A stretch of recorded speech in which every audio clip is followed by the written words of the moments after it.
ഇതൊരു water എയ്റ്റിൻ്റെ day ആണ്. രാവിലെ ഞാൻ ആസ് യൂഷ്വൽ ഞാൻ എപ്പോഴും കാണിക്കുന്ന പോലെ തന്നെ ഞാൻ ബനാന ബ്രെഡ് ടോസ്റ്റും നട്ട്സും ഗ്രീൻ ടീയും ഒക്കെ ആയിട്ട് കഴിച്ചു. ഇനി ഇച്ചിരി മിച്ചറും കൂടി ഇട്ട് കഴിച്ച്. ഞാൻ മിച്ചർ എന്തിൻ്റെ കൂടെയും കഴിക്കും. ഞാൻ ഒരു മിച്ചർ ഫാനാണ്. അതിനുശേഷം ഉച്ചയ്ക്ക് ഞാൻ തലേദിവസം ഉണ്ടാക്കിയ വെജ് ഫ്രൈഡ് റൈസ് കുറച്ചുണ്ടായിരുന്നു. അപ്പോൾ അതാണ് നല്ല മൈക്രോവേവിൽ നല്ലതായിട്ട് ചൂടാക്കി എടുത്തു. ആൻഡ് അടിപൊളി സ്ക്വിഡ് ഫ്രൈ, നല്ല രുചിയായിരുന്നു കഴിക്കാൻ. ഞാനെപ്പോഴും സ്ക്വിഡ് റോസ്റ്റാണ് ഉണ്ടാക്കാറ്.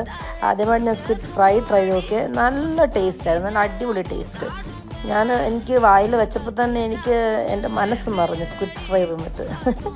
അതിന് വൈകുന്നേരം ആയപ്പം ഞാനൊന്ന് വെളിയിൽ പോയിരുന്നു. അപ്പോൾ വെളിയിൽ പോയിട്ട് തിരിച്ചു വന്നപ്പോൾ കുറച്ച് ഡോണറ്റ്സ് വാങ്ങിക്കൊണ്ട് വന്നപ്പോൾ അത് ചായയുടെ കൂടെ നല്ല അടിപൊളി ഡോണറ്റ്സ് ക്രിസ്പി ക്രമ്മിൻ്റെ ആയിരുന്നു, ഇവിടെ കിട്ടുന്ന ഒരു ഡോണറ്റാണ്, അത് കഴിച്ചു.